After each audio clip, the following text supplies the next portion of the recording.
Hi masters, అందరికీ కూడా Brahma's meditation channel కి స్వాగతం సుస్వాగతం మాస్టర్స్. ముందుగా మనందరి గురువైన బ్రహ్మశ్రీ సుభాష్ పత్రే సారి కూడా అనంత కోటి ఆత్మ ప్రణామాలు కృతజ్ఞతలు తెలుపుకుంటూ వారిని కూడా ఈ రోజు ఈ యొక్క జూమ్ సెషన్ లోకి ఇన్వైట్ చేసుకుందాం మాస్టర్స్. ఎంతో చక్కగా మనము ఒక్కొక్క మాస్టర్ ద్వారా అద్భుతమైన జ్ఞానాన్ని తెలుసుకుంటూ ఉన్నాము.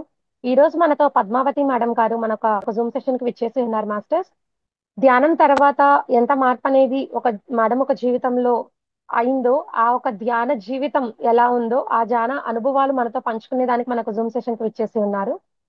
ఈ రోజు ఒక టాపిక్ నా ఆత్మ ప్రయాణం, అంటే ఆధ్యాత్మిక ప్రయాణంతో ఒక ఎలా మార్పు అనేది జరిగింది జీవితంలో అనేది ఒక అనుభవాలు తెలుసుకుందాం. ముందుగా మేడం మీకు బ్రహ్మాస్ మెడిటేషన్ ఛానల్ కి స్వాగతం సుస్వాగతం madam. Thank you so much. Over to you madam. నా పేరు పద్మావతి అండి, మాది గుంటూరు జిల్లా. ఆ, పక్కన విలేజ్ భీమనేని వారిపాలెం.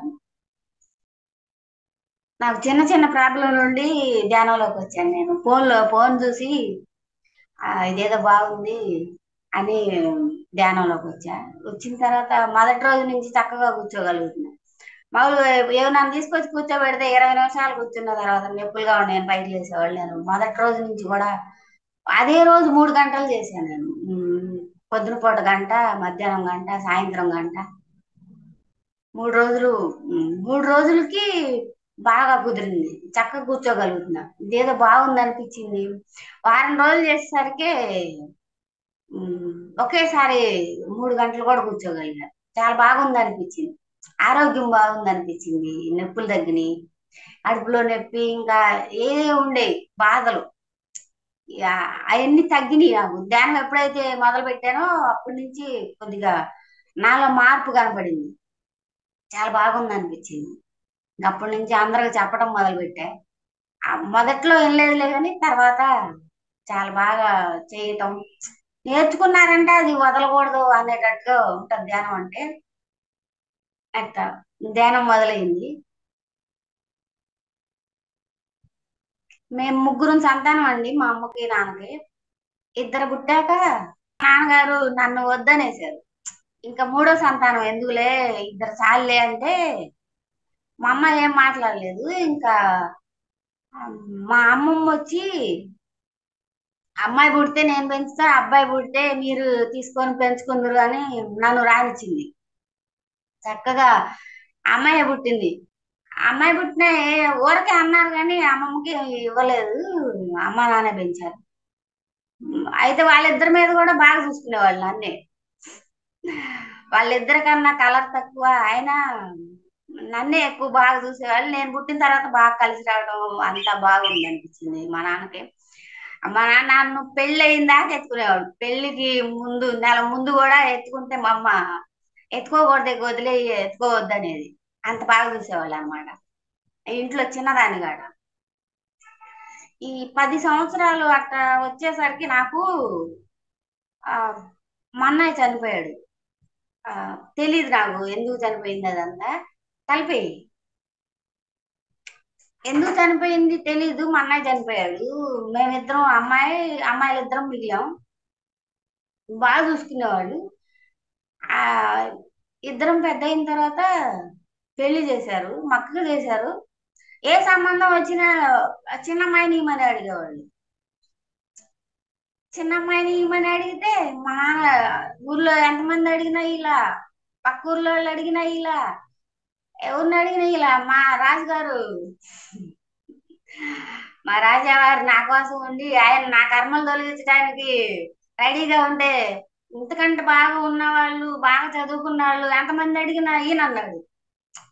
ఇంకా ఈ రాజావారికి ఇచ్చేసరికి వాళ్ళు ఆ చాలా మంచి ఫ్యామిలీ. మా అత్తగారు లేదు. మామయ్య, వాళ్ళ అమ్మ, నానమ్మ వీళ్ళు ఉండేవాళ్ళు. చనిపోయిన వాళ్ళు ఫోటోలు ఉండేవి మా అత్తగారింట్లో. ఆ ఫోటోలు చూసి భయం పుట్టేది నాకు. నేను మా అత్తగారింటికి వెళ్ళలేదు. ఒక నెల 2 నెలలు అట్లా వెళ్ళి, నేను ఉండలేను అక్కడ, నాకు భయంగా ఉందంటే మా నాన్న మా అమ్మాయి రాదు అక్కడికి, అబ్బాయిని ఇక్కడికి పంపించమని అడిగి మరి మా వారిని తీసుకొచ్చి ఇంకా మా ఇంట్లోనే పెట్టుకొని, మా ఇద్దరికి ఇద్దరు అబ్బాయిలు పుట్టారు, మా అక్కకి నాకు. మా అన్న లేని లోటు మా పిల్లలతో తీరిపోయింది. మా నలుగురు పిల్లలు చక్కగా పెంచుకుంటున్నాం, అందరం బాగుండేవాళ్ళం. ఆ టైంలో మళ్ళీ ఇంకా మా అక్క కూడా చనిపోయింది. అప్పుడు కావాలనుకున్న ఇద్దరు పిల్లలు చనిపోయారు, వద్దనుకున్న నేను మిగిలిపోయా. అక్కడ మొదలైందా అసలు ప్రయాణం, అక్కడ మొదలైంది. అంత ముందంతా హాయిగా ఎంతో ఈజీగా గడిచిపోయింది. వాళ్ళిద్దరు వెళ్ళటం, ఇక అమ్మ నాన్న పిల్లలు మేమంతా వాళ్ళందరిని చూసి భయం వేసేది నాకు. ఎట్టా ఈ పిల్లల్ని పెంచాలి, మగ పిల్లలు. ఆ ఆడపిల్ల అయితే ఎంతో కొంత ఇచ్చి బయటకు పంపించేస్తాం, అమ్మాయి అబ్బాయిలు కదా వీళ్ళు ఏనర్ర మాట అని అది ఒక ఇదిగా ఉండేది, బాధగా భయంగా. పైకి బాగానే ఉండేదాన్ని కానీ ఎంతో భయం వేసేది లోపల. అంతా బానే ఉంది అనుకున్న టైంలో అక్క వెళ్ళిపోవడం నాకు ఎంతో బాధ అనిపించింది. ఆ కొంతకాలానికి బిజినెస్ చేసేవాడు మా నాన్న. ఏవి ఉంటాయి, వడ్లు మిరపకాయలు అట్ట పత్తి, ఏది ఉంటది అది వ్యాపారం చేసేవాడు. మా అక్క ఎప్పుడైతే చనిపోయిందో వ్యాపారం కూడా దండగలు వచ్చి అంతా వెనక్కి తిరిగింది. ఎంతో హాయిగా గడిచిపోతుంది అన్న జీవితంలో అప్పులు బాధలు అవన్నీ ఉండేవి. అందరికీ ఉంటాయి అని తెలుసు కానీ నాకే ఉన్నాయి ఇదంతా. ఆ ఈ నా కోసమే వచ్చినట్టున్నారు వీళ్ళందరూ, వీళ్ళందరికీ నేనే చేయాల్సి వచ్చింది, ఈ బాధ తట్టుకోలేను, బాధ ఎప్పుడు లోపల అంతా బాధపడతా ఉండేదాన్ని. ఇక ఉండకూడదు ఇవన్నీ, నేను చేయలేను, బాధపడలేను. మా అమ్మ అన్ని రోజులు ఉండి ఆ తర్వాత వచ్చేస్తానని దేవుడికి చెప్పేదాన్ని, ఎవరికి చెప్పేదాన్ని కాదు. చక్కగా 3 గంటలకల్లా లేచి స్నానం చేసి పూజ చేసిందే ఏం ముట్టుకునేదాన్ని కాదు. దేవుడి దగ్గర కూర్చొని ఆ పురాణం అంతా చెప్పేదాన్ని. మా ఇంట్లో జరిగేయన్ని, ఈ రోజు ఇది జరిగింది, ఈ రోజు ఇది జరిగింది, ఈ ఎట్ట తీసేస్తావో చెయ్యి అని కృష్ణుడికి చెప్పేదాన్ని. వీళ్ళందరినీ ఒక దారికి తీసుకురావడానికి నాకు శక్తిని ఇయ్యి, అవసరమైన డబ్బులు ఇయ్యి, ధైర్యాన్ని, ఈ మూడు ఇయ్యి నాకు అని అడిగేదాన్ని. ఇచ్చేవాడే నిజంగానే. అక్కడ కూర్చొని నేను అడిగితే అప్పుడు ఇప్పుడు ఎప్పుడు లోపలైతే భయం ఉండేది కానీ ఓ పక్క నాకు నేను ఏది అడిగితే అది ఇచ్చేవాళ్ళు. దేవుడు కూడా నాకు సహాయం చేసేవాడు. పక్కల వాళ్ళకి ఎవరికి చెప్పేదాన్ని కాదు. నా ఇంట్లో ఏం జరిగినా ఎంత బాధ ఉన్నా నాలో నేనే పెట్టుకొని ఉండేదాన్ని కానీ దేవుడికి మాత్రం చెప్పేదాన్ని. అక్కడ కూర్చొని నాకు ఏం జరిగినా సరే అన్ని మన ఇంట్లో మనుషులకు చెప్పుకున్నట్టుగా దేవుడి దగ్గర కూర్చొని చెప్పేదాన్ని. వాళ్ళు నాకు విన్నట్టే ఉండేది. ఎవరన్నా ఏదన్నా అడిగితే నాకు దేవుడు ఉన్నాడులే, ఈ మానవులు ఏం సహాయం చేయకపోయినా నాకు దేవుడు చేస్తాడని చెప్పేదాన్ని. అప్పుడు ఎప్పుడు ఆనందంగానే ఉండేది కానీ ఈ చిన్న చిన్న బాధలు చూసే భయం వేసేది అనమాట. ఈ చిన్నపిల్లలు వీళ్ళందరూ నేను ఒక్కదాన్ని అయిపోయాను అని. ఇప్పుడు అనిపించింది అవి నేను నేర్చుకోవటానికి ధ్యానానికి రావటానికి ఉపయోగపడటానికి మాత్రమే అవి వచ్చినాయి. లేదంటే నాది గొప్ప జీవితం. నేను మా నాన్న అంటా ఉండేవాడు ఎప్పుడు, నువ్వు అదృష్టవంతురాలు తల్లి అని. నన్ను ఆ అబ్బాయి లాగా పెంచారు కానీ అమ్మాయి లాగా పెంచారు. అన్ని అబ్బాయి పనులే చేసేదాన్ని. చేలో పని చేసినా నాన్నతో పాటు చేనుకి వెళ్ళేదాన్ని, బిజినెస్ చూసుకునేదాన్ని, అన్ని పేర్లు రాసేదాన్ని, డబ్బులు పంచేదాన్ని. అన్ని ఇక నాన్నకి అబ్బాయి లేడని లోటు లేకుండా పెంచారనమాట. అట నేను పెరిగాను వాళ్ళలాగా ఉండాలి, నేను కూడా అబ్బాయి లేడన్న బాధ మా అమ్మ నాన్నకు ఉండకూడదు అన్న ఆధారంలో ఉండేదాన్ని ఎప్పుడు. మా నాన్నగారు ముగ్గురు, మా నాన్న వాళ్ళు పెదనాన్న బాబాయ్ నాన్న.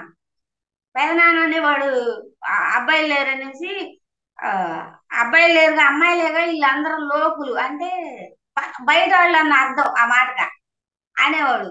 ఎందుకు ఈయన ఇట్ట అంటాడు అట్టగా. ఇక మా ఇంట్లో వాళ్ళందరూ అమ్మకి బాగలేదు, ఆ నాన్నకి బాగలేదు. ఈ మక్క వెళ్ళిపోయిన తర్వాత బాధ్యతలన్నీ నా మీదకి వచ్చినాయి. ఇంట్లో అంతా ఆ మా వారు రాజుగారు కాబట్టి ఆయన చెప్పటం వరకే, చేయటం మన డ్యూటీ, చెప్పటం ఆయన డ్యూటీ. ఎందరినో వెతికి వెతికి ఈయన పట్టుకొచ్చాడు. ఎందుకంటే వాళ్ళు చాలా ఉన్నతమైన కుటుంబం. ఎంత మంచి వాళ్ళు అంటే మన కర్మలు తొలగించడానికి ఈయన ఒక ఏమనాలో నాకైతే తెలియదు కానీ ప్రతి క్షణం కర్మం తొలగించడానికి వచ్చిన ఆయనని తెలియదు అంత ముందు. అబ్బా ఎందుకు ఇంతమంది అడిగితే ఇయకుండా మా నాన్నగారు నన్ను ఎంత బాగా చూసుకున్నాడు. ఈయనకి ఇచ్చి చేశాడు, ఏం చేయాలి, మనం చెప్పింది అర్థం కాదు.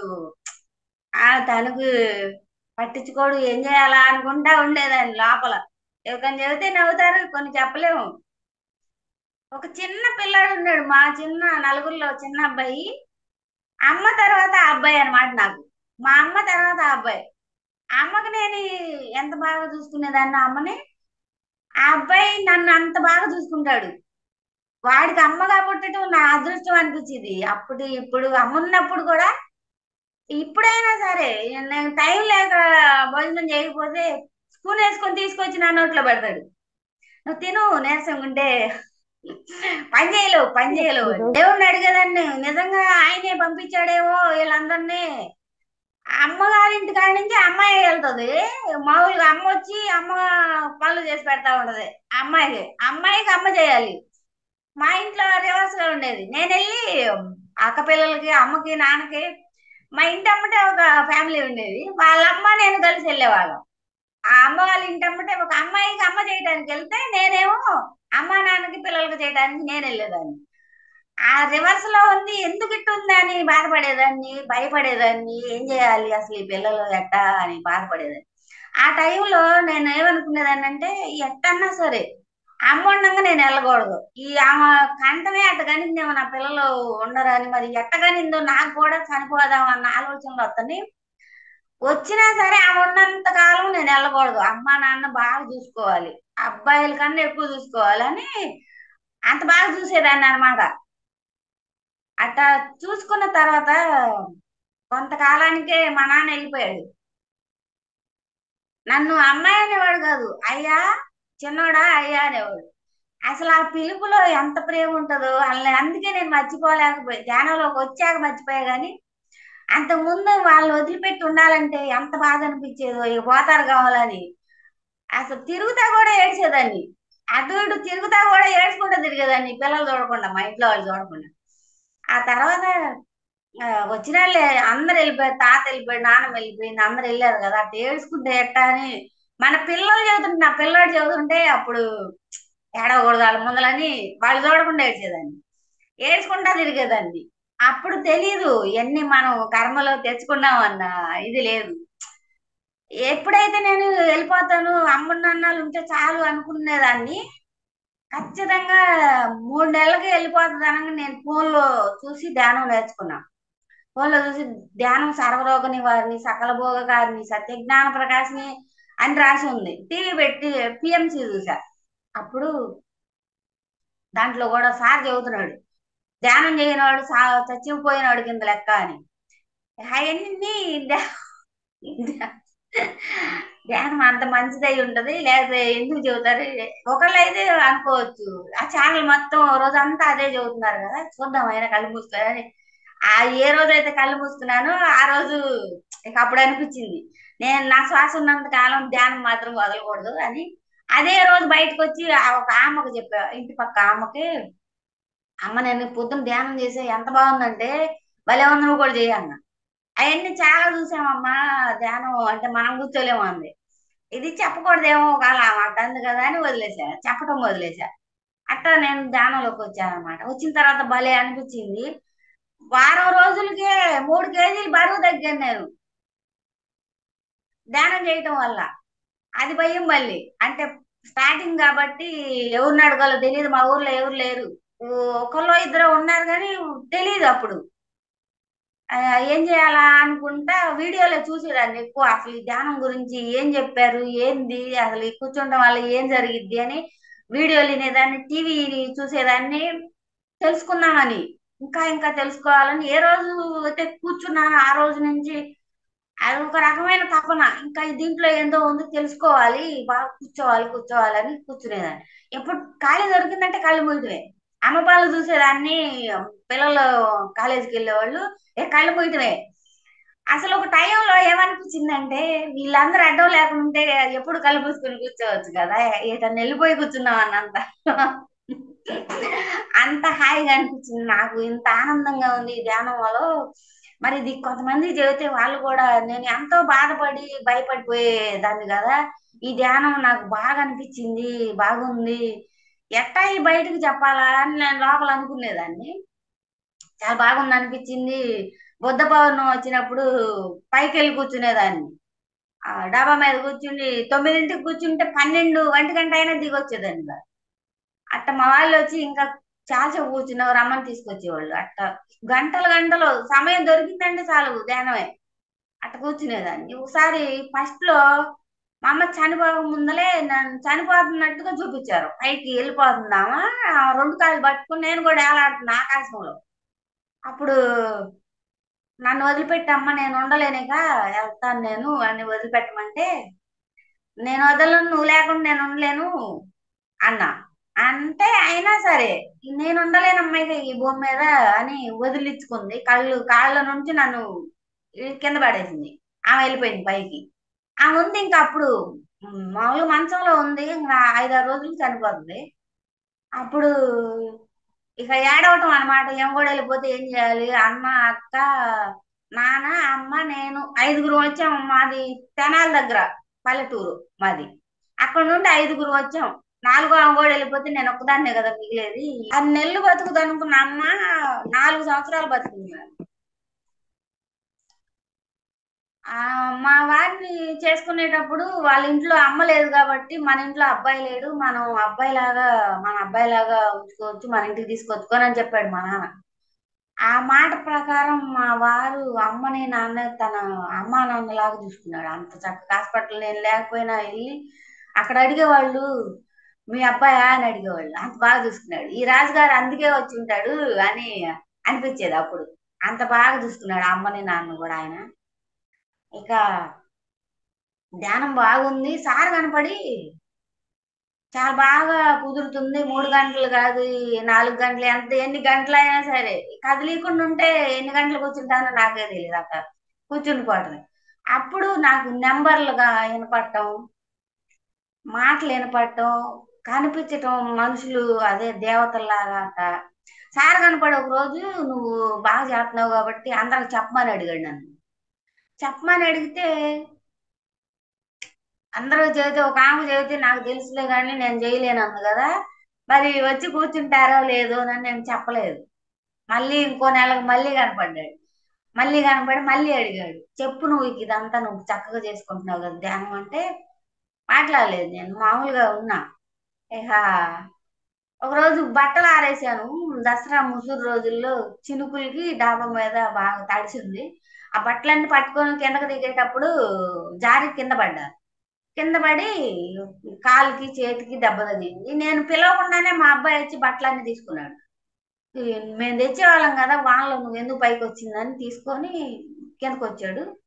నేను దిగి వచ్చేసరికి చెయ్యి కాలు బాగా వాసిపోయింది. అప్పుడు కొత్త 2 నెలలు 3 నెలలు అయింది అంతే ధ్యానంలోకి వచ్చి. ధ్యానం చేయొచ్చు కదా, నాకు బాగుంది మీకు బాగుంటది అంటే మాట్లాడేవాళ్ళు కదా. ఆ పడిన తర్వాత నొప్పి తగ్గిన తర్వాత ఆ సాయంత్రం వెళ్ళే ఊర్లోకి. నేను 3 నెలల నుంచి ధ్యానం చేస్తున్నా, దేవుళ్ళు కనపడుతున్నారు నాకు. నాకు కడుపులో నొప్పి ఉండేది, గ్యాస్ ఉండేది, జాయింట్ పెయిన్స్ ఉండేవి. లేనిది లేదు నా దగ్గర, అవన్నీ పోయినాయి. ఇంతకుముందు భయం వేసేది, మా వాళ్ళు ఎవరు లేరని నాకు భయం వేసేది. ఆ భయం కూడా లేదు. నాకు ఎంతో ధైర్యం ఉంటుంది. కాసేపు కళ్ళు మూసుకొని కూర్చొని చూడండి, మీకు బాగుందంటే చేసుకుందరు నేను చెప్పానని కాకుండా అని చెప్పి 10 12 మందిని తీసుకొచ్చి కూర్చోబెట్టా మా ఇంట్లో. చక్కగా కాసేపు కూర్చుని బాగుందని చెప్పి వెళ్ళారు. ఆ రోజు మొదలైంది అనమాట ఆ సార్ చెప్పిన మాట. నేను పడితే గానీ అర్థం కాలేదు. పడ్డ రోజు బయటికి వెళ్ళా ఇక చెప్పడానికి. ఇక ఆ మొదలు చెప్పడం ఆ రోజు మొదలేసే ఈ రోజు వరకు ఇక నోరు ఆగదు. కొత్త వాళ్ళని చూశానంటే చల్లగా పక్కకి వెళ్ళి, అమ్మా ధ్యానం చెయ్యి ఎంత బాగుంటది అనుకున్నా, మనసు ప్రశాంతంగా ఉంటది నీకు, ధ్యానం చెయ్యి అని అడుగుతాం ముందు. అదంటే ఏంది అంటారు కొంతమంది. ధ్యానం మెడిటేషన్ అంటే తెలుసు చేస్తా అంటారు కొంతమంది. అవన్నీ మాకు కుదరవులే అంటారు కొంతమంది. ఇక అట్ట నా ధ్యాన ప్రయాణం అట్ట మొదలైంది అనమాట. ఈ మధ్యలో ఇక దేవుళ్ళు కనపడటం మొదలేశారు. ధ్యానం బాగా చేయటం, కనపడ్డ వాళ్ళకల్లా చెప్పటం. నాకు ఈ మధ్యలో ఏమైందంటే ఈ చెప్పటం అలవాటు అయిపోయింది. తపన పడిపోతుంది. ఇక ఎవరు దొరికితే వాళ్ళకి చెప్పటం, ధ్యానం నేర్పించటం. ఆ గుళ్ళు దగ్గరికి వెళ్ళేదాన్ని ముందల. గుళ్ళల్లో అయితే బాగా ఒక 20 మంది దొరుకుతారు. వాళ్ళు అక్కడైతే బాగా నేర్పొచ్చని ఆశ. వాళ్ళు పాటలు పాడుకున్నంత సేపు కూర్చునేదాన్ని నేను కూడా. అది అయిపోయిన తర్వాత ఒక అరగంట కూర్చుందాం రండి అని కూర్చోబెట్టేదాన్ని. అక్కడ ఒక 20 మంది అక్కడ అయిపోయినట్టే. ఎక్కడ 20 మంది దొరుకుతారంటే అక్కడికి వెళ్ళేదాన్ని అనమాట. వెళ్ళి వాళ్ళ పనులు అయిన దాకా ఉండి చెప్పేదాన్ని. చెప్పటం మొదలేసా. ఆ తర్వాత విపස්සన ధ్యానం చేశాను నేను. విపස්සనకి ముందల నాకు పిరమిడ్ కావాలనిపించింది. మెర్కాబో పిరమిడ్ ఉంటే ఆ పిరమిడ్ తెచ్చాను రండి అని నేను ఊర్లో వాళ్ళని పిలుచుకురావచ్చని సార్ని అడిగా ఒకసారి. ఆ, స్కూల్కి వెళ్ళేదాన్ని. గవర్నమెంట్ స్కూల్ కి పిల్లలకి చెప్పి రావడానికి వెళ్ళా ఒక రోజు. వాళ్ళందరికి కాసేపు కూర్చోబెట్టి 30 మంది పిల్లల్ని కూర్చోబెట్టి ధ్యానం చేయించి చాక్లెట్లు ఇచ్చి అరే రోజు చేయండి ధ్యానం చదువు భలే వచ్చిద్దని చెప్పి వచ్చేటప్పుడు ఆ చెప్పే సార్కి నాకు మెరకబా పిరమిడ్ ఇప్పించు మా వాళ్ళని కొనమంటే కొంటలేదు. ఆ పిరమిడ్ ఇప్పించావంటే ఇంకా నేను ఊర్లో పోయి ఇంకా తీసుకొస్తాను. ఇప్పుడు నువ్వు చెప్పమంటే నాకు అందరూ చెప్పింది పిరమిడ్ ఉందంటే ఇంకా ఎక్కువ మంది రావడానికి అవకాశం ఉంటది. దాంట్లో కూర్చుంటే ఆరోగ్యం బాగోద్దని చెప్పొచ్చు. ఇంకా ఎక్కువ వచ్చేదానికి అవకాశం ఉంటదని సార్ని అడిగా. ఆ సార్ని అడిగినప్పుడే ఏమన్నాడంటే సరే అన్నాడు. నేను మామూలుగా మనం బయట కనపడే వాళ్ళతో మాట్లాడినట్టే మాట్లాడుకోవటమే. ఇక 6 గంటలప్పుడు వచ్చి ధ్యానంలో కూర్చుంటే ఆయన కనపడి నా ఫ్రెండ్ ఒక ఆమె ఉంది. ఆమెకు దండం పెట్టొచ్చు కృతజ్ఞతలు ఎన్ని చెప్పినా తక్కువే. ఆమె పేరు చెప్పాడు సంగీత లక్ష్మిని అడుగు నీకు పిరమిడ్ కొనిపెట్టింది అని. ఇప్పుడు ఆమె ఉన్న పరిస్థితుల్లో అడిగితే కొంటదో లేదోనండి అన్న మెదలకుండా ఉండా ఏం పర్లా అడుగు అన్నాడు. అడుగు అంటే మెదలకుండా కూర్చున్నా నేను. అడుగుతానల్లా అడగనల్లా. మళ్ళీ తెల్లారగట్ట మళ్ళీ వచ్చారు. రేపు పొద్దున్నే లేచి ఆ, మీ సంగీత లక్ష్మిని అడుగు నీకు పిరమిడ్ కొనిపోతే అప్పుడు అడుగు అన్నాడు. అంటే నేను మాట్లాడలే. ఆమె ఉన్న పరిస్థితులు ఆమెను ఎవరి చేతన్నా ఇప్పించమన్నాను కానీ అనుకోని లోపల మెదలకుండా కూర్చున్నా. అప్పుడు అమ్మవారి మాట వినపడుతుంది నాకు. అమ్మవారు ఏమంటుందంటే ఆ అమ్మవారి పూజ చేస్తుంది ఎక్కువ చేసిద్ది. అమ్మవారు ఏమంటుంది సంగీత లక్ష్మి నా భక్తురాలు నీ పిరమిడ్ కొనిచ్చిద్ది నువ్వు అడుగు లేదంటే నన్ను నమ్మొద్దు అంది. అమ్మో అమ్మవారి మాట కూడా వినపడుతుంది నాకు. ఇది నిజమే అయి ఉంటది ఖచ్చితంగా ఇచ్చిద్ది అని నేను 3ంటికి లేచి కూర్చుంటే 4-5 గంటలప్పుడు మాటలు వినపడినాయి. ఇక 9 అయితే గాని పిల్లలు కాలేజీకి వెళ్ళరు నేను ఫ్రీ అవను. ఆ అమ్మాయి కూడా ఫ్రీ అయింది. అప్పుడు 9 గంటలు అవట్లా. ఈ మధ్యలో 2-3 గంటలు 4 గంటలు గడవట్లేదు. ఆ పిరమిడ్ వచ్చేసింది అనిపించింది. ఇక అప్పుడు 9 అయిన తర్వాత ఫోన్ చేశా. ఆమె ఏమనిందంటే ఫోన్ వినగానే ఇంతలా అడగాల పిరమిడ్ కోసం నాకు ఒక మాట చేస్తే నేను తెప్పించేదాన్ని కదా అని అసలు నా ఫోన్ పెట్టేసి బుక్ చేసింది వెంకటేశ్వర గారికి. అది మన కోసమే రెడీ అయి ఉంది ఆ పిరమిడ్. ఇంకా 3వ రోజే వచ్చేసింది. ఆ రోజు ఇక ఊర్లోకి వెళ్ళి 80 మందిని పిలుచుకొచ్చా. 80 మంది వచ్చి ధ్యానం చేశారు మన ఇంట్లోనే. పిరమిడ్ పిరమిడ్ మధ్యలో పెట్టుకొని అందరం కూర్చొని ధ్యానం చేపించి భోజనాలు పెట్టి పంపించా. ఆ జనవరి నుంచి పోయిన జనవరి ఆ సంవత్సరం వెళ్ళిపోయింది.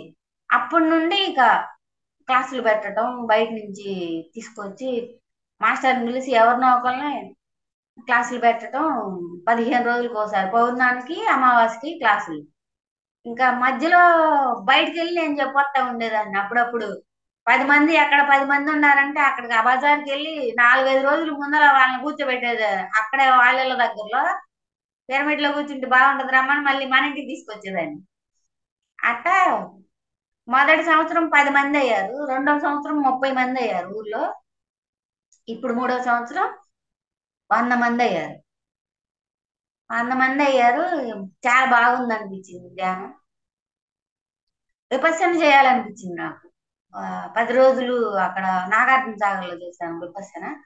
అక్కడ 10 రోజులు ధ్యానం 3 రోజులు కొంచెం ఇబ్బంది అనిపించింది. ఆ తర్వాత బాగుంది. ఆ, 10 రోజులు గడిచిన తర్వాత ఇంకా ఉంటే బాగుండు అన్నట్టుంది అక్కడ. అసలు 10 రోజులు నేను నిద్రే పోలేదు. ఈ ధ్యానం ఎక్కువ చేయటం వల్ల ఏమైనా నిద్ర పట్టట్లేదేమో అనిపించింది నాకు. లేదు తర్వాత అనిపించింది. ఇక ఇంటికి వచ్చిన తర్వాత ఏప్రిల్లో విపස්සన చేస్తే జూన్ నెల దాకా నేను నిద్రపోలేదు. నిద్రపోకపోయినా బయట బాగానే తిరిగి పనులు చేసేదాన్ని యాక్టివ్ ఉండేదాన్ని. చాలా బాగా అనిపించింది. అప్పటి నుంచి ఇక అసలు పగలకి రేత్రికి తేడా లేదు. ఎనర్జీ ఎప్పుడు బాడీలో ఉంటా పగలు రేయి ధ్యానం ఈ పరమాత్మలో లేను అంతే. ఏ- ఎప్పుడు ధ్యాన స్థితిలో ఉండేదాన్ని. ఆ 100 రోజులు దాటిన తర్వాత ఒకరోజు ఒకసారి ధ్యానంలోనే ఒకసారి వచ్చి నీలో ఒక మాస్టర్ ఎంటర్ అయ్యాడు, డూ అండ్ డై అన్నాడు. అది వదిలేశాను కదా, మళ్ళీ డూ అండ్ డై అంటున్నాడు అని ఇంకా ఆ సాంబశివరావు సార్ అని ఒక సార్ ఉన్నాడు తెనాల్లో. మన సారు ఆ సార్కి చేసి, సార్ నన్ను ఇట్టా అన్నారు అంటే, చాలా మంచిదమ్మా, నువ్వు గొప్ప స్థితిలో ఉన్నావు అని ఇక నాకు ఏది కనపడినా ఆ సార్కు చెప్పడం, నేను సలహాలు తీసుకుంటా ఉంటాను అనమాట. ఈ దేవుళ్ళు ఎవరన్నా కనపడి ఫస్ట్ సార్కే ఫోన్ చేసి, సార్ నాకు వాళ్ళు కనపడ్డారు, నన్ను ఇట్ట అన్నారు అట్ట అన్నారని చెబుతా ఉంటా. అట్ట డోంట్ డై అంటే ఇంకా చెప్పమని ఏ సార్ కనపడినా సరే, ఉమ్, ఇంకా నువ్వు ఉన్న స్థితి నుంచి ఉన్నత స్థితికి వెళ్ళాలి, మౌనంగా ఉండు, నువ్వు నోటిలో మౌనం అని మౌనంగా ఉండమంటారు అన్నమాట. అప్పుడు వారానికి ఒకసారి ఒక రోజు ఉండేదాన్ని మౌనం, తర్వాత తర్వాత నెలకు ఒక రోజు, అట్లా ఏదో ఒక రోజు మౌనంగా ఉంటా. కానీ జాగ్రత్తగా ఉండు, ఏ సార్ కనపడ్డా సరే నువ్వు మౌనంగా ఉండు, నీ మాటే మౌనం, నువ్వు మాట్లాడొద్దు ఎక్కువ, మౌనంగా ఉండు, నీ శక్తి వృధా చేసుకోకుండా, నువ్వు ఎవరికి ధ్యానం చెప్పినా వాళ్ళు ధ్యానంలోకి వస్తారు అనేవాళ్ళు. ఇక నేను మొదటే అనుకున్నా, ఏమనుకున్నానంటే ఒక ధ్యానికి ఏ విధంగా ధ్యాని ముందుకెళ్లాలో అట నాకు అన్ని సమకూరాలి, చక్కగా ధ్యానం కుదరాలి, లోక కళ్యాణానికి ఉపయోగపడే అన్ని నాకు జ్ఞానాన్ని ఇమ్మని అడిగేదాన్ని. నేను ఏ విధంగా లోక కళ్యాణం ఉపయోగపడతాను విశ్వ కళ్యాణానికి, అలాంటి జ్ఞానం కావాలి నాకు, దాన్ని ప్రసాదించమని అడిగేదాన్ని. ఇన్- ఆ కొంతకాలానికే నాకు నాది నేను అనేవన్నీ వదిలేశారు. ఇక నేను వెళ్తాను, ఇక్కడి నుంచి వెళ్ళిపోతానన్న అవన్నీ మర్చిపోయి వదిలేశారు. నేను వదిలేసిన, నేను వస్తానన్నాను కాబట్టి ఆయన ఊరుకోడు కదా. అప్పుడు ఒక రోజు ఏమైందంటే, ధ్యానం చేసేటప్పుడు నన్ను చనిపోయినట్టుగా చూపిస్తున్నారు. చూపించినప్పుడు ఆ చూపించినప్పుడు ఏమైందంటే భయం వేసి, వంశీకరణ్ గారి నెంబర్ ఉంది నా దగ్గర. వంశీకరణ్ గారు ఆ కొద్దిగా ముందర వెనక్కి వెళ్ళి చెప్పాలి. వంశీకరణ్ గారు ఎట్ట పరిచయం అయ్యారంటే, ఫస్ట్ లో ధ్యానానికి వచ్చిన కొత్తలో నేను బుద్ధ భగవానుడి పుస్తకం చదువుతుంటే, ఆ చదివే పుస్తకం పక్కన పడేసి ధ్యానంలోకి వెళ్ళిపోయాను. ఆ ధ్యానంలోకి వెళ్ళిపోయినప్పుడు మా నలుగురు పిల్లల్లో ఒక పిల్లాడు కనపడుతున్నాడు. అక్కడ బ్యాగ్ లో కవర్ లో బ్యాగ్ పెడుతున్నాడు బయటికి వెళ్ళటానికి. నువ్వు ఇందాకే అన్నయ్య వెళ్ళిపోయాడు కదా, ఇంతలో నువ్వు వెళ్ళిపోయావంటే, నువ్వు కూడా వెళ్ళిపోతే నేను ఉండలేను, వెళ్ళొద్దు అంటున్నా, వెళ్ళొద్దు అన్నా. లేదు నేను వెళ్ళిపోవాల్సిందేనా, వాడు బయలుదేరుతుంటే వాడు 2 కాళ్ళు పట్టుకున్నాను నేను. వాడు 2 కాళ్ళు పట్టుకుంటే నా 2 కళ్ళు పోయినాయి. నా 2 కళ్ళు పోయినాయి. కళ్ళు పోయినాయి, ఈ పుస్తకం చదువుతుంటే ఈ పిల్లాడు ఏంది ఇట్లా కనపడింది, కళ్ళు పోయినాయి నాకు ఏంది అని భయం వేసి కళ్ళు 2 ఓపెన్ చేసుకున్నాను అనమాట బలవంతంగా. ఇంకా ఏం చూపించేవాళ్ళు ఫస్ట్ లో కాబట్టి అది తెలీదు. ఓపెన్ చేసుకుని ఇక ఫోన్ దేవులాడుతున్నా, ఎవరు దొరుకుతారు, అంతకుముందు ఎవరు లేరు సలహాలు అడగటానికి గాని, ఎవరికన్నా చెప్పడానికి గాని లేదు. ఫోన్ లో చూస్తే ఆ వంశీకరణ్ గారి నెంబర్ దొరికింది. అప్పుడు ఫోన్ చేసి, ఆ మేడం తీసింది, ఫోన్ చేసి ఏడుతున్నాను అనమాట. ఇక నేను ఇట్ట 2 3 నెలలు అయింది మేడం ధ్యానంలోకి వచ్చి, ఇప్పుడు నాకు ఇట్ట కనపడింది, నాకేం భయం పడుతుందంటే, నువ్వు ముందు ఏడు పాపి, నేను చెప్పే శ్రద్ధగా విను అనింది. అప్పుడు ఆ పిల్లాడు, నీ కళ్ళు పోవడం కాదు, ఇంత ముందు జన్మలో నువ్వే ఆ పిల్లాడు కళ్ళు పోగొట్టావు, అందుకే అది తీర్చుకోవడానికి నీ దగ్గరకు వచ్చాడు, నువ్వు పెంచాల్సి వచ్చింది అని చెప్పాడు. చెప్పిందా, మరి ఏం చేయమంటారండి, నేను ఏ ఊరికి ఏం చేయలేదండి, నేను అసలు ఏ ఊరికి ఏం చేసేదాన్ని కాదు, చేమను కూడా చంపను నేనని చెబుతున్నా.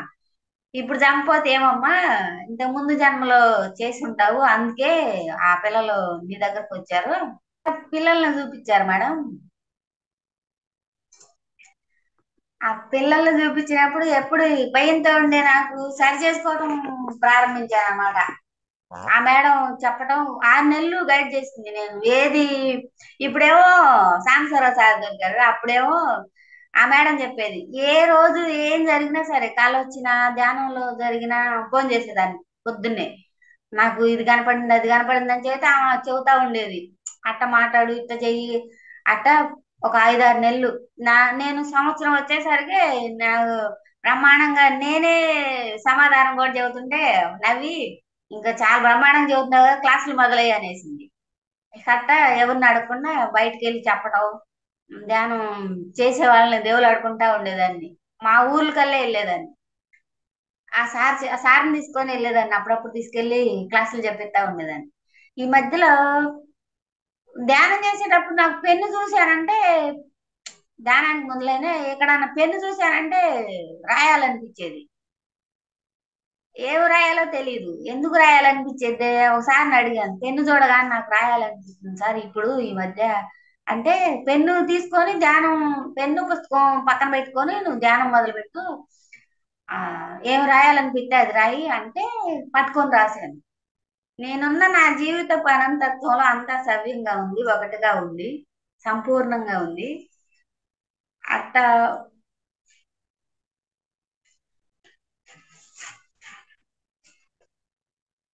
నాకన్నా గొప్పవాడు ఈ ప్రపంచంలో లేడు. నన్ను మించిన వస్తువు గాని మనిషి గాని ఈ ప్రపంచంలో లేడు. నేను ఈ ప్రపంచానికి ధ్యానం నేర్పించడానికి వచ్చాను. నాకు సహకరిస్తున్న ఈ శరీరానికి కృతజ్ఞతలు. ఎవరు ఎన్ని అనుకున్నా నువ్వు అందరికీ ధ్యానం నేర్పించు. ఓర్పు సహనంతో ఉండు. మానవ జన్మ లభించింది, అమూల్య ధర్మం లభించింది. ఈ జన్మని సార్థకం చేసుకుంటున్నావు. నీ జన్మ ధన్యం అవుతుంది. ధ్యాన ప్రచారం చేస్తున్న ఈ శరీరానికి కృతజ్ఞతలు. నిన్ను నువ్వు తెలుసుకునే గొప్ప వరం ఈ జన్మ. ఈ మానవ జన్మలో ఆటుపోట్లను ఎదుర్కొంటూ నీ జన్మని ధన్యం చేసుకుంటున్నావు. ఇంకా ఇంకా నువ్వు మారాలి, ఇంకా నేర్చుకోవాలి. అన్నిటికన్నా ధ్యానం గొప్పదని ఈ లోకానికి తెలియజేస్తున్నందుకు కృతజ్ఞతలు. ఈ మెసేజ్ ఇస్తున్న చిన్నదానివి అయినా నీకు కృతజ్ఞతలు. నీకు నమస్కరిస్తున్నాము. Thank you, thank you. నీ ధ్యాన శక్తిని, నీ ఊహాశక్తి, నీవు చేసే ప్రతి పనిలోనూ విజయం సాధిస్తావు. నిన్ను నువ్వు తెలుసుకుని నీకు మంచి భవిష్యత్తు ఉంది. నీ కోసం నువ్వు ఏమి ఉంచుకోకు. నిన్ను నువ్వు గొప్పగా ఫీల్ అవ్వు. నీ కోసం నువ్వు పని చెయ్యి. ఆత్మ జ్ఞానంలో ముందుకు వెళుతున్న నీకు కృతజ్ఞతలు. నీ జ్ఞానం విశ్వ కళ్యాణానికి ఉపయోగపడుతుంది. అందుకు నీకు కృతజ్ఞతలు. నువ్వు ఇంకా ధ్యానం చెయ్యి. మంచి కోసం పోరాడే నీకు మంచే జరుగుతుంది. నీవు చేస్తున్న ఈ సహాయానికి కృతజ్ఞతలు. ఎప్పుడు అందరికీ ప్రేమను పంచే నీకు మంచే జరుగుతుంది. మనం ఈ భూమి మీదకు వచ్చింది మంచి చేయడానికి. అది తెలుసుకున్న నీకు కృతజ్ఞతలు. నీ జీవితం ధన్యమైంది. Thank you, thank you, thank you. ఎన్నో జన్మల్లో ఎన్నో అకృత్యాలు చేశాను. అందుకే ఈ జన్మలో వాటిని కడిగేసుకుంటున్నాను. ఇప్పుడే మొదలైంది అసలైన యుద్ధం. నేను చేసిన వాటిని కడుక్కునే అవకాశం కల్పించిన ఈ శరీరానికి కృతజ్ఞతలు. అందుకు నాకు సహకరించే నా కుటుంబ సభ్యులకు కృతజ్ఞతలు. నా అని ఎందుకు అన్నాను అంటే ఈ శరీరంలో ఉన్నాను కాబట్టి ఇప్పుడు వీళ్ళు నా వాళ్ళు. అందుకు వీళ్ళందరికీ కృతజ్ఞతలు. ఎన్నో జన్మల పుణ్యఫలం ఈ జన్మలో ఈ శరీరానికి విశ్వ కళ్యాణానికి ఉపయోగపడే భాగ్యం దక్కింది. ఈ జన్మను ధన్యం చేసుకుంటున్న ఈ శరీరానికి కృతజ్ఞతలు. ఈ శరీరంలో ఉన్నంత కాలం ఇలానే ఉంటావు. నీ జన్మకు సార్థకం తెచ్చుకుంటావు. నీవు చేసిన జన్మల పుణ్యఫలం ఇప్పుడు నీకు దక్కింది. నీకు మేము కృతజ్ఞతలు తెలియజేస్తున్నాము. సజ్జన సాంగత్యం స్వాధ్యాయం అతి ముఖ్యం. అబద్ధం ఆడరాదు, ఆడి తప్పరాదు. నీ విలువ పెరగాలి అంటే నువ్వు ఇంకా మార్చుకోవాలి. నువ్వు తగ్గి ఉండాలి. నీకోసం ఏది కోరుకోకు. నువ్వు కోరుకోకుండానే అన్ని నీకు వస్తాయి. ఆల్రెడీ అన్ని నీకోసం సిద్ధంగా ఉన్నాయి. నిన్ను నువ్వు ఇంకాస్త సరిదిద్దుకో. అన్ని నీ ముందు ఉంటాయి. నీ కోసం ఎన్నో ఉన్నాయి. సృష్టి మొత్తం నీ వంక చూస్తుంది. నువ్వు ఇంకా ఓర్పుతో ధ్యానం చెప్పు. అందరూ నీ మాట వింటారు. ఎంత తగ్గి ఉంటే అంత శక్తిగా ఎదుగుతావు. నువ్వు ఇంకా మారాలి. కోపం తగ్గించుకో. నిన్ను నువ్వు తెలుసుకో. నీ తలపై సప్త సముద్రాలచే సృష్టించబడ్డ ఆస్ట్రల్ పిరమిడ్ ఏర్పడింది. ఇకపై నువ్వు జాగ్రత్తగా మాట్లాడు. నువ్వు ఏది అందరికీ చెప్పకు. నువ్వు ఏది అంటే అది జరుగుతుంది. నీకు కొన్ని శక్తులు వచ్చినవి. వాటిని దుర్వినియోగం చేసుకోకు. జాగ్రత్తగా విశ్వ కళ్యాణం కోసం ఉపయోగించు. ఇంకాస్త ఓర్పుతో ఉండు, అంతా మంచి జరుగుతుంది. మానవ జన్మలో ఇలాంటివన్నీ సహజమే. ఎవరు తెచ్చుకున్న కర్మలు వాళ్ళే అనుభవిస్తారు. నా పిల్లలు నా భర్త అని ఎక్కువగా ఆరాటపడగాకు. ఈ ఊపిరి ఉన్నంత వరకు వాళ్ళు నీ వాళ్ళు. ఆ తర్వాత వాళ్ళెవరో నీవెవరో ఎవరిది వాళ్ళే చూసుకుంటారు. నువ్వు నిశ్చింతగా ఉండు, అంతా మంచి జరుగుతుంది. ఈ జన్మలో నువ్వు చేస్తున్న పనులకు నిన్ను అభినందిస్తున్నాము. నీకు సరైన మాస్టర్ కనెక్ట్ అయ్యాడు. నువ్వు చక్కగా ధ్యానం చెప్పి నేర్పిస్తున్నందుకు కృతజ్ఞతలు. ఇలానే నువ్వు ఇంకా ఇంకా ఎదగాలని కోరుకుంటున్నాము. ధ్యాన ప్రచారం అంటే ఇదే, ఇంకేమీ లేదు. నిన్ను నువ్వు తెలుసుకో అని చెప్పడమే మన పని. నీకు ఇంకా ఎన్నో నేర్పాలి. నువ్వు సిద్ధంగా ఉండు. ఏదైనా ఏదైనా నేర్చుకునే శక్తి నీకు ఉంది. దేన్నైనా అవలీలగా నేర్చేసుకుంటావు. అందుకే నిన్ను సెలెక్ట్ చేశాము. నాది నేను అనే భావం నుండి బయటకు రా. ఇంకా నేర్చుకుంటావు. ఇంకా మంచి పనులు చేయగలుగుతావు. ప్రాపంచిక విషయాలపై దృష్టిని తగ్గించేయి. ఇంకా నువ్వు నేర్చుకోవాల్సిందంతా నేర్పబడుతుంది. నువ్వు చేసే పనులకు చెడగొట్టాలని దుష్ట శక్తులు చూస్తున్నాయి. నువ్వు ఇంకా ఓర్పుతో ఉండు. నిన్ను నువ్వు కంట్రోల్ చేసుకో. ప్రతి దానికి యాక్సెప్ట్ చెయ్యి. ప్రతి క్షణం జాగరూకతతో ఉండు. ఒకటి ఒకటి కావాలి అంటే తగ్గి ఉండాల్సిందే. శ్రీకృష్ణుడు అంతటి వాడే చెరసాలలో జన్మ తీసుకున్నాడు. మరి మనం ఎంత?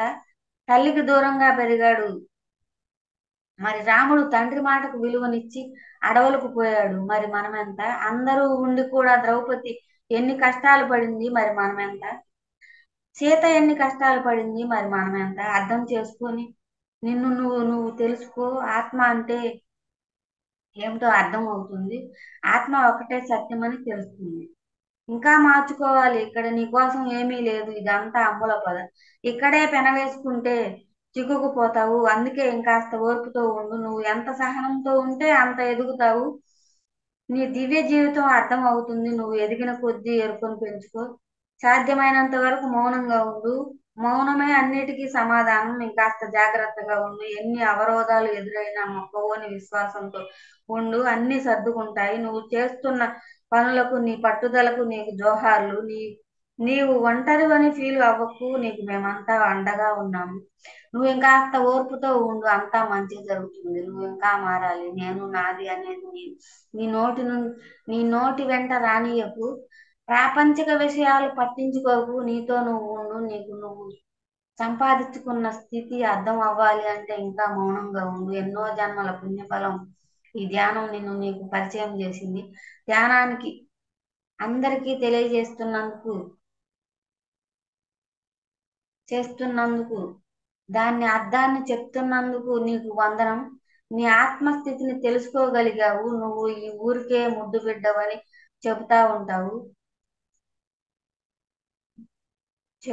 కదా. నువ్వు ఈ ఊరికి ముద్దు బిడ్డవని చెబుతావు కదా. కాదు, నువ్వు ఈ సృష్టికే ముద్దు బిడ్డవు. I love you. Thank you, thank you. అది రాపిచ్చారన్నమాట. అన్ని నా గురించే చెప్తున్నట్టుగా అనిపించింది. ఇంకా రాయలేదు. 4 రోజులు ఏమో రాసి పక్కన పెట్టేశాను. అది రాసిన తర్వాత రోజు ఒక దేవుడు కనపడటం, ధ్యానం ధ్యానం చేసేటప్పుడు ఎవరో ఒకరు రావటం, బెస్ట్ ఆఫ్ లక్ చెప్పటం, నువ్వు ఇంకా మారాలి, చక్కగా ధ్యానం నేర్పిస్తున్నాం, కృతజ్ఞతలు అని చెప్పటం. ఒకసారి ధ్యానం చేసేటప్పుడు బుద్ధుడు నేను నా లోపలికి నేను వెళ్ళాలని వెళ్తున్నా. నా లోపలికి నేను వెళ్తాను, ఇంకా బాగా ధ్యానం కుదురుతుందని నా లోపలికి నేను వెళ్ళాలని లోపలికి వెళ్తుంటే బుద్ధుడు చెట్టు కింద కనిపించి, ఆగమ్మ, నువ్వు వెళ్ళొద్దు లోపలికి, నేను చెప్పినప్పుడు వెళ్దు గాని అన్నాడు. వెళ్ళకూడదు ఏమోలే అప్పుడే అని ఆ రోజుకి ఆపేశాను నేను. ఆ తర్వాత 5-6 నెలల తర్వాత నేను ఒక రోజు ధ్యానం చేసుకుంటే కనిపించి ఆయన కనపడ్డాడు. అప్పుడు వెళ్ళొద్దన్నాను కదా, ఇప్పుడు ఎందుకు వచ్చానంటే నిన్ను సరి చేయడానికి వచ్చానని నన్ను రెండుగా చేశాడు. నన్ను రెండుగా చేసి అప్పుడు నాకు ఏం కనపడుతుంది, రెండుగా చేసిన దగ్గర దానిమ్మ గింజల్లాగా ఉండయి. నా లోపలంతా దానిమ్మ గింజలు కుళ్ళిపోతే ఎట్లా ఉంటాయో అట్లా దానిమ్మ గింజల్లాగా ఉంది రెండు వైపులా. అవన్నీ శుభ్రం చేసి క్లీన్ చేసి మళ్ళీ అతికిచ్చాడు. మళ్ళీ అతికిచ్చి అప్పుడు బాగుంది. అతికిచ్చిన తర్వాత ఆయన తాడేలో నుంచి నాకు వెలుగులాగా పంపించాడు నా లోపలికి. అప్పుడు ఒక గంట సేపు నేను మంచమే అదే ధ్యానం చేసే దగ్గర ఉన్నానో లేనో అన్న అంత స్థితిలో ఉంది. అట్టుంది ధ్యానం. బాగా కుదిరింది, బాగా అనిపించింది. ఎవరన్నా వచ్చి నీకు శక్తినిస్తున్నాం అంటే ఆ రోజు ఎవరన్నా కనపడ్డ రోజు ఇంకా ఎన్ని గంటలు కూర్చుంటానో నాకే తెలియదు. అంత శక్తిగా ఉంటది అన్నమాట. ఇట్లాంటి ధ్యానం అందరూ చేసుకుంటే ఎంత బాగుంటది. ఎక్కడ నొప్పి ఉందన్నా సరే అక్కడికి వెళ్ళి మనం దానికి క్షమాపణ చెప్పి అక్కడ కాసేపు ప్రేమను పంపించుకున్నామంటే ఆ నొప్పి హీల్ అయిపోతుంది కదా. ఇది హాస్పిటల్ వెళ్ళకుండా జరుగుతుంది, నాకు ఇంత బాగా కుదురుతుంది కదా అని ఇక ఊర్లోకి వెళ్ళటం చెప్పడం, ఎవరు దొరుకుతారా అని దేవులాడుతూ ఉంటా. ఈ డబ్బులు ఇచ్చేది కాదు కదా, చక్కగా కూర్చొని ధ్యానం చేసుకోవచ్చు. చేసుకోండి అమ్మా. నా జీవితం ఇట ఎంతో బాధగా ఉండే జీవితం ఎంతో హాయిగా అనిపిస్తుంది. చేసుకోండి, బాగుంటుంది ధ్యానం. ధ్యానం అంటే ఏ లేదు, ఊరక కళ్ళు మూసుకొని కూర్చోవటమే అని చెబుతా ఉంటాను. ధ్యానానికి వచ్చిన కొత్తలో అప్పటికే నాకు బాడీ అంతా నన్ను నేను హీల్ చేసుకోవటం ఆ, అంటే బాగా శక్తివంతంగా ఉంటుంది. బాడీ అంతా చక్కగా హాయిగా ఉంది. అప్పుడు మా అబ్బాయికి, పెద్ద అబ్బాయికి జ్వరం నెలకు ఒకసారి జ్వరం వచ్చేదండి. హైదరాబాద్ లో ఉంటాడు, జాబ్ చేస్తున్నాడు. అక్కడ రూమ్ లో నలుగురు పిల్లలతో కలిసి ఉంటాడు. ఆంటీ నా 4-5 రోజుల నుంచి జ్వరం అంటున్నాడు, హాస్పిటల్ వెళ్దామంటే రమ్మంటే రావట్లేదు, మీ అబ్బాయి తినట్లేదు, రావట్లేదు, అంతే, ఆఫీస్కి వెళ్తున్నాడు వస్తున్నాడు, మరి మీరన్నా వచ్చి చూపించుకోండి అన్నారు.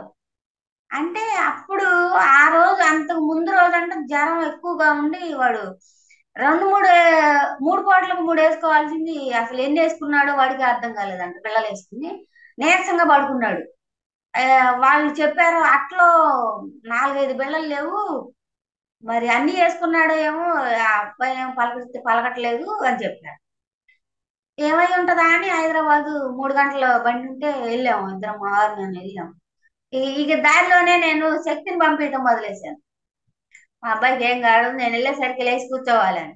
ఆ శక్తి పనిచేసింది. అక్కడ నేను వెళ్ళేసరికి వాళ్ళు లేపితే లేచి ఇడ్లీ తెచ్చి పెట్టారంట, తిన్నాడు, లేచి కూర్చున్నాడు. నేను వెళ్ళేసరికి కూర్చున్నాడు. అప్పుడు అక్కడికి వెళ్ళిన తర్వాత ఏమైంది ఏంటంటే, జ్వరం ఉందమ్మా, అదే పోయిద్దిలే అని ఊరుకుంటే తగ్గలేదు, ఈయన 2-3 బిళ్ళలు వేసుకున్నట్టుండా, తెలియలేదు నాకేమి అంటే. అయినా ఎక్కువ వేసుకోకూడదేమో, హాస్పిటల్ వెళ్దాం 10 మంది తీసుకెళ్తే అక్కడికి వెళ్ళి టెస్ట్లు అన్ని చేశారు. ఏం లేదు, ఓ, ఆ, అంటే పలావులు అవి తింటారు కదా, కొద్దిగా కడుపులో మంట, జ్వరంగా ఉంది, ఏం లేదమ్మా, 2-3 ఇంజక్షన్లు చేసి సెలైన్ పెడితే తగ్గిపోద్ది అన్న. అప్పుడు ఏం చేశాను, పద్దాక వస్తుంది కదా అని వెళ్ళి రూమ్ ఇచ్చారు. ఉంటామండి ఇక్కడ, సెలైన్లో పెట్టుకుని రేపు పొద్దున వెళ్తామని అక్కడే ఉన్నాం. మా అబ్బాయి మంచం మీద కూర్చోబెట్టి నా కళ్ళల్లో చూడరా, అప్పుడు తెలియదు చేయకూడదని, హీలింగ్. నా కళ్ళల్లో చూడమ్మ నువ్వు కాసేపు అని ఓ పావు గంట వాడి కళ్ళల్లో చూశాను. అవన్నీ నేను తీసుకుంటాను, నాకు ఇచ్చేసి మా అబ్బాయికి సంపూర్ణ ఆరోగ్యాన్ని ప్రసాదించమని కోరాను. అప్పుడు బ్రహ్మాండంగా అవన్నీ నాకు వచ్చి కూర్చున్నాయి. వాడు ఆ సెలైన్ లేవని తల్లిగానే ఎందుకు ఇక్కడ ఉంది దండగా వెళ్దాం పదమంటున్నాడు. తగ్గిపోయింది అప్పుడే. ఆ రెండో రోజు తెల్లారి వెళ్ళాము, రూమ్కి వెళ్ళి వదిలిపెట్టి మళ్ళీ వచ్చేసాం. వచ్చేసిన తర్వాత హీలింగ్ ప్రాసెస్ వచ్చింది చక్కగా. అబ్బాయికి ఏవైతే ఉండే కడుపులో మంట, జ్వరం అవన్నీ నాకు వచ్చేసింది. ఇంటికి వచ్చేసరికి నాకు వచ్చింది. అప్పుడు 10 రోజులు పట్టింది నేను మళ్ళీ కోలుకోవడానికి. అప్పుడు అనిపించింది ఎవరు కర్మలు వాళ్ళే తొలగించుకోవాలి కానీ మనం హీల్ చేయకూడదు. సార్ చెబుతానే ఉన్నాడు ఎవరికి చేయబాకని, వీడియోలు వింటా ఉంది కూడా. ఆ అమ్మ అమ్మ అనే ప్రేమ మొదట్లోనే కాబట్టి తగ్గిపోయింది. ఎప్పుడు ఎవరికి చేయకూడదు అనిపించింది. ఆ అది బాగుంది అనిపించింది. ఆ ఆ రోజు నుంచి మా అబ్బాయికి ఇక ఎప్పుడు బాగుండపోవటం అంటూ ఏం లేదు, బాగుంది అప్పటి నుంచి. అందరూ నేను ధ్యానంలోకి వచ్చాక ఎంత బాగుండారంటే, మా పిల్లలు బాగున్నారు, మా వారు బాగున్నారు. అంత ముందు అంతా ఇదేం కర్మరా బాబు అనుకున్న మా ఆయన కూడా ఇక బ్రహ్మాండంగా ఆ నిదానం అయిపోయాడు. ఆయన మాట నేను వినేదాన్ని ఇంత ముందు, ఇప్పుడు మన మాట ఆయన వింటున్నాడు అనమాట. ఇంత బాగా మార్పు వచ్చింది కదా, అందరూ మారితే బాగుండు, భూలోకం అంతా ధ్యానలోకం అవ్వాలని ఉంది నా కోరిక. నారాలో ఎవరు ప్రవేశించినా వాళ్ళు ధ్యానం చేయాలి. నా నోటితో ఎవరికి ధ్యానం చెప్పినా వాళ్ళు ధ్యానం చేయాలి. అది నా సంకల్పం అన్నమాట. సరే మేడం, మరి చాలా లేట్ చక్కగా అయింది. మీ యొక్క ఆత్మ ప్రయాణం బాగా చెప్పారు మేడం. లాస్ట్ లో మెసేజెస్ చాలా చక్కగా చెప్పారు మేడం. అంటే ఆ, ఎవరికి ఎవరు ఏంటి అని చెప్పాను అనేసి. ఆ, నిజం మేడం, అంటే లాస్ట్ వరకు ఎవరు ఏమి ఉండరు. కానీ అది ఏమి ధ్యానంలోకి వచ్చిన తర్వాత ఈ ధ్యాన ప్రచారణ అయితే ఏమి, ఆ దాంతో ఆ, పాటు మీరు కింద పడితే కానీ దాని ఒక విలువ పొందలేకపోయారు. అంటే ప్రతి ఒక్కరు ఆ, అంది, ఇందాక మనం చెప్పుకున్నది కూడా ఇదే మాస్టర్స్. అంటే ఆ జ్ఞానం అనేది తెలిసిన తర్వాత మనం ఆ చేయాల్సిన పని చేయకపోతే ముటిక్కాయ పడుతుంది అని అంటారు కదా, ఆ ముటిక్కాయ అన్నమాట ఇలా. అంటే అంతే. అప్పటి నుంచి జీవితం అనేది చాలా పెనుమార్పు వచ్చేసి చాలా అద్భుతంగా మారిపోతుంది మాస్టర్స్, ఖచ్చితంగా. అంటే అది అక్కడ ఖచ్చితంగా. ఏమైతుందంటే ఎలా చెప్పాలి, వింటారో లేదో ఆ ఒక డౌట్ లో అట్లా ఉంటాం కదా, ఆ డౌట్ పోయేదానికి అన్నమాట అది.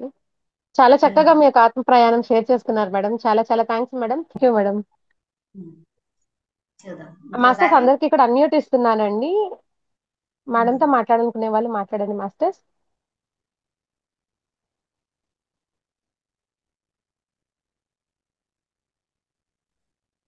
సాంబశివరావు సార్, అన్మ్యూట్ చేసుకోండి. వినోద్ గారికి చాలా ఇంకా అసలు ఎన్ని ఉన్నాయో అవన్నీ ఏమీ రాలా. వరక ఫస్ట్ లో ఏ చెప్పారు కానీ చాలా అసలు మామూలు కాదు. ఇంకా దేవుళ్ళ కనెక్షన్, వాళ్ళు చెప్పిన మాటలు, వాళ్ళు ఎలా మూవ్ చేస్తుంది, ఇవన్నీ చాలా ఉన్నాయి. మొదటి గురువు పత్రి సార్ అయితే రెండో గురువు మీరు. అవునా, గురువద్దులే. చాలా చాలా అసలు ఇంకా అసలు ఏమి ఓపెన్ కాల. ఆ ఆస్ట్రో అదే ఆటో రైటింగ్ వరకే ఓపెన్ చేశారు కానీ ఇంకా చాలా ఉన్నాయి. అంటే కనెక్షన్ గురువులతోటి, అవతార బాబాజీ తోటి, బుద్ధ భగవానుడితోటి, పత్రిజీ గారితోటి, వెంకటేశ్వర స్వామి, ఒకళ్ళు కాదు నరసింహస్వామి ఇంకా ఉన్నారు, వాళ్ళందరితోటి కనెక్షన్ అవన్నీ చెప్తే ఓ నాయన ఇంత తొందరగా ఇంతమంది ఎక్కడ వస్తున్నారు అనిపిస్తుంది. అంటే ఇవాళంతా డిస్టర్బెన్స్ అయింది, కరెంట్ పోవటం, అక్కడ ఫోన్ సరిగ్గా పనిచేయకపోవటం, వీటి మూలాన కొంచెం బ్రేక్ అవటం వల్ల మనకు అది అంత ఎంజాయ్మెంట్ ఇవ్వాల. కానీ చాలా చాలా వాయిస్ దాంట్లో ఆ అమ్మాయి నుంచి వచ్చిన అన్ని ఇంకా అయిపోయినాడే, అది ఎదురుగా ఉన్నాడు, ఖచ్చితంగా చేయాల్సిందే, కళ్ళు మూయాల్సిందే ఏదో ఒక రోజు. ఆ రోజే మోస్తాడు, లేదా మరుసటి రోజైనా వెళ్ళి కూర్చోవాల్సిందే ఎక్కడో ఒకసారి. అంత అంటే ఆ సోల్ లెవెల్ అట్లా ఉంది. Thank you madam. Thank you sir, మంచి మేడం ని మాకు పరిచయం చేశారు ఆ జ్ఞానాన్ని పట్టుకునే దానికి. చాలా thanks madam. Thank you sir. చాలా ఉన్నాయి మేడం. ఇంకా ఇంకా ఈసారి సెషన్ లో చెప్తారులే మొత్తం. ఆ ఖచ్చితంగా సార్. డిస్టర్బెన్స్ లేకపోతే వాళ్ళే వచ్చాయి మొత్తం. ఆ ఫోన్ డిస్టర్బెన్స్ లేకపోతే మొత్తం వచ్చాయి. దాని వలన కొంచెం డిస్టర్బెన్స్. సరే, మనకు లేదు, మనకి నీ అదృష్టం లేదు, ఈ ఛానల్లో మనకు అదృష్టం లేదు. Okay, thank you madam. Thank you sir. Thank you. Masters ఇంకెవరైనా మేడం తో మాట్లాడతారా అండి? అందరికీ మరొకసారి అన్మ్యూట్ ఇచ్చాను మాస్టర్స్.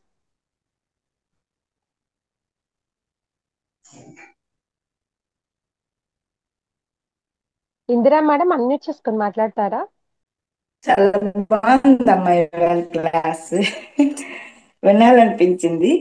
మధ్యన డిస్టర్బ్ అయినా కూడా మధ్యన మీరు చెప్పిన మాటలు ఇంకా చాలా బాగున్నాయి, మనసుకి చాలా హత్తుకున్నాయి. ఇంకా వినాలి వినాలి అనిపిస్తుంది. తర్వాత మేడం ఆవిడ చెప్పినవి కూడా, ఆవిడ రాసుకున్న లెటర్స్ చాలా బాగుంది. లెటర్లో అలా వచ్చింది అంటే చాలా, ఇంకా అలా ప్రాక్టీస్ మనం చెయ్యాలి అన్నది ఒక ఐడియా వచ్చింది. అది కూడా నేర్చుకోవాల్సింది. అంటే ఒకరు చెప్పారు అని కాదు కదా, నిజమే. ఆ థాట్ కూడా రాసుకుంటే ఓహో ఇది మన ఊహలో ఉన్నది వచ్చింది అన్నట్టు. మీరు చెప్పిన మట్టుకి వీళ్ళు మర్చిపోలేము మేడం, చాలా బాగా చెప్పారు. చాలా బాగుంది మేడం చెప్పింది. ఆవిడది జరిగింది చెప్పారు, మీరు జరుగుతున్నది, జరిగిపోయింది, జరుగుతున్నది, మొత్తం మూడు కలవస్తున్నాయి మీరు చెప్పిన స్పీచ్లో. చాలా బాగుంది మేడం. వీళ్ళు హ్యాపీగా ఉంది క్లాస్. డిస్టర్బ్ అయినా కూడా అసలు తెలియలేదు, కంటిన్యూగా అనుభూతి చేసింది. చాలా బాగుంది. Thank you madam. మాస్టర్స్ ఇంకెవరైనా మేడంతో మాట్లాడతారా అండి, లేకపోతే సెషన్ క్లోజ్ చేసుకుందాం masters? Okay madam, session close చేసుకుందామా madam? Thank you so much madam. చక్కటి యొక్క జ్ఞానాన్ని, మీ యొక్క అనుభవ జ్ఞానాన్ని, ఆధ్యాత్మిక ప్రయాణ మార్గాన్ని మాకు అనుభవాల రూపంలో చక్కటి జ్ఞానాన్ని అందించారు. Thank you so much madam. ఈ జూమ్ కి విచ్చేసిన మాస్టర్స్ అందరికీ కూడా చక్కగా విన్నందుకు, దాన్ని ఆచరిస్తూ ఇంకా గొప్పగా ఎదుగుతున్నందుకు అందరికీ కూడా మరొకసారి కృతజ్ఞతలు masters. Thank you so much అండి. అందరికీ కూడా శుభరాత్రి మాస్టర్స్. Thank you.